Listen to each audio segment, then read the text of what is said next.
That's my blood. That's my blood. It's a lot of my blood.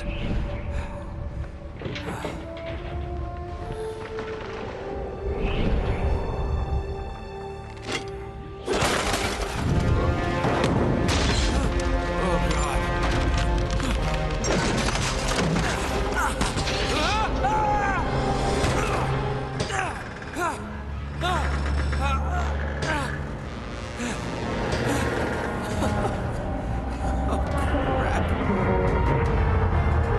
Welcome everybody, Josh here back at you today with a brand new YouTube video. Today we're going to talk about this, which is Uncharted 2 Among Thieves. So as you guys know, I'm a massive fan of the Nathan Drake collection. I'm a huge fan of the Uncharted franchise as it stands, and it's one of my all-time favorite video games, right next to things like Halo, Gears of War, Killzone, Resistance, the list goes on and on. And I'm a huge fan of video games. I've been a massive fan of video games ever since I was a kid and played, like I said before, the NES as a kid. In the 90s, I grew up with the Nintendo 64. I've had basically every single video game console ever since, and Uncharted, Halo really go up there as the two video game franchises that really influenced my work as a screenwriter, as well as someone who really enjoys playing video games, especially cinematic experiences like this one's here. And so I was really hesitant on actually reviewing the Uncharted games just because they are basically, in my opinion, 10 out of 10 games. I don't think that you can basically get any video games out there that are as close to being 10 out of 10 as Drake's Fortune was, or even Uncharted 2 Among Thieves. And this is one of my favorite games in the franchise. So I'm going to put this down real quick and actually talk to you guys about this video game in the franchise in just a bit. Give me a sec. So as you guys know, I'm a massive fan of Uncharted, and Uncharted 2 basically picks up where we left off with Drake's Fortune. Nathan Drake has just discovered the lost city of El Dorado, which is actually just this big giant golden pillar that basically reanimated dead, sort of World War II bad guys, corpses, and turned them into basically living zombies. Nathan Drake basically killed Navarro, and in so doing, his relationship with Elena Fisher was basically split in half in terms of their relationship in the first game. And this game deals a lot with the topic of betrayal. He eventually gets betrayed by a new love interest that comes to the game named Chloe Fraser. Chloe Fraser is this treasure hunter, basically the opposite of Nathan Drake. In relationships, they say that, opposites attract. Well, Nathan Drake and Chloe Fraser are basically the exact opposite of each other, whereas, Elena Fisher and Nathan Drake are basically, the perfect couple. And this relationship is basically put to the test when, Nathan Drake's longtime friend basically betrays him as well. And so you see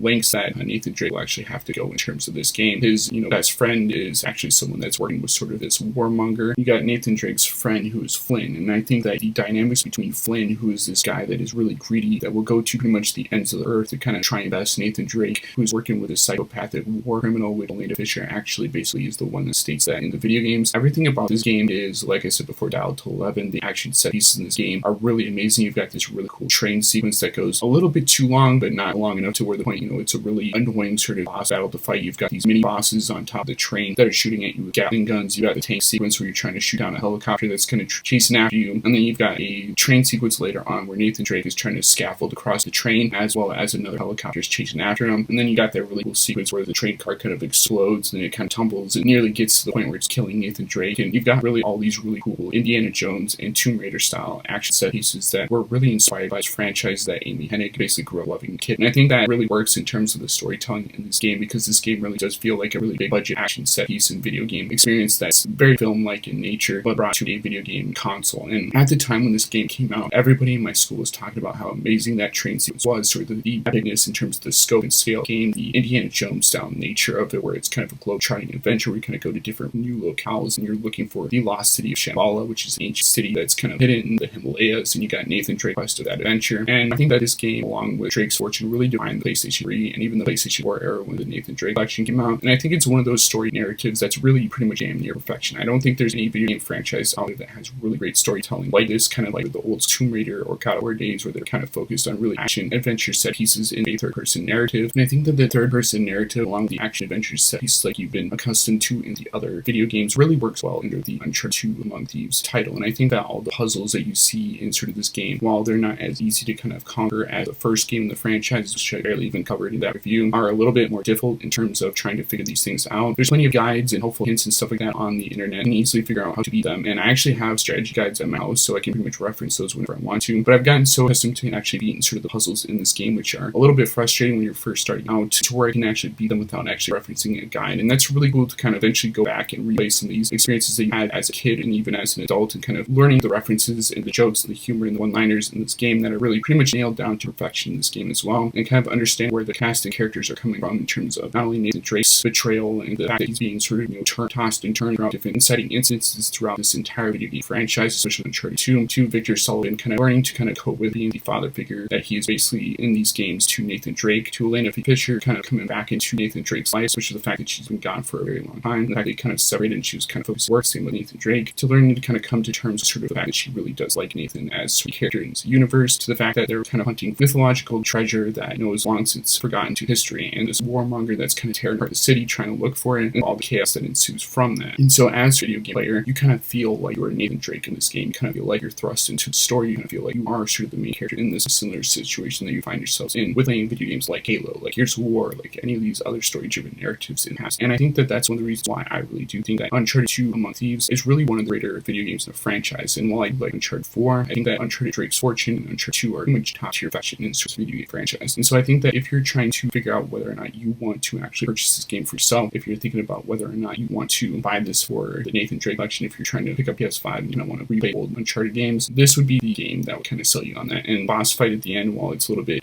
difficult, while it can be kind of aggravating at times with Navarrovich or whatever his name is, I still think that this game is top tier in terms of the cinematic quality. I think it's top tier in terms of music with the Nathan Drake theme and some of the other themes that kind of go along with the video game narrative in this game. I think that story-driven narrative is really great in this one. I think that the action set pieces are great. I think that the combat mechanics with the improved enemy AI within this game compared to Drake's Fortune, where they do interact a lot more, is really great in terms of the combat, picking out which guns that you want to use. And there's a lot of guns in this game compared to the first one, like the AK-47, you got the M16, which they're all kind of named a little bit differently because you can't really reference real-world guns, even though sometimes they do, in this whole situation they kind of find themselves in sort of the narrative. So I would highly recommend that if you're thinking about purchasing Drake's Fortune, Uncharted 2, even Uncharted 3, and playing through games in the Nathan Drake collection before you get to Uncharted 4 and Lost Legacy, I would recommend doing so. I think they're a fantastic collection of games. I think that it can't go wrong with any number of them. I think that you'll be pretty pleased with the one-liners, the dialogue, the humor in this game. Everything about this is top-tier perfection. So those are my thoughts and opinions of Uncharted 2 Among Thieves. I really love this game. I played it a crap ton. It's easily one of my comfort-style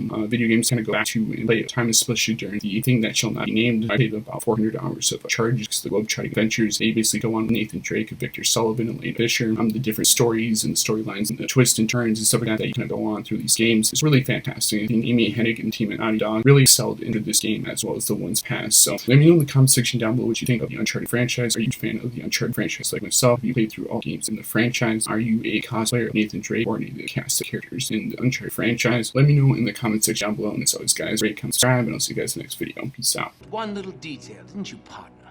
What? Face it, genius, you've been played. Oh, really? Hey! Jackass, you're ruining the show here. Ah, what a shame. Sully! I really can't leave you alone for a minute. Oh, man, am I glad to see you. How you doing, kid? I'm doing just great. So, had to grease a few palms. Did go through the rest of your money and a good chunk of my own, but hey. Jesus, you stink. Yeah, not half as bad as that cigar. Hey, how'd you find me? Well, a friend of yours asked for my help. Hello, Nate. Oh, no. Now, wait a second. Sully, kick her out and shut the door. We're safer in here. Just wait a goddamn minute. Hear her out. Thank you, Victor. Hey, no offense, Sully, but you're not exactly the best judge of character, especially when it comes to women. Fair enough. All the same. Dear God. Oh, no, it's not that bad. Look, I have my own bucket. Last cell I was in, 8 of us had to share. Listen, Nate. You know something? I really appreciate you dropping by, but if you and Flynn hadn't screwed me over in the first place, wait a I wouldn't have minute. been rotting in this shithole for the last Listen, 3 Nate. months. So excuse me if I'm not just, leaping into your arms. I had nothing to do with it. Right. I told you. He's not going to listen to me. Screw this. Nate, they found the ships. In Borneo. Yes. And the Chintamani stone? How do you know about that? Do you really think Flynn could have figured that out on his own? All right, good point. No, they haven't found it yet. What do you mean, they? Flynn and his client, Lazarovich. You know, the nutcase. They've been working together all along. All right, then. they haven't found the stone, that means there's still time. You're gonna get us into that dig site. We are gonna snatch that treasure right out from under them. They'll never see it coming. Yeah, well, payback's a bitch.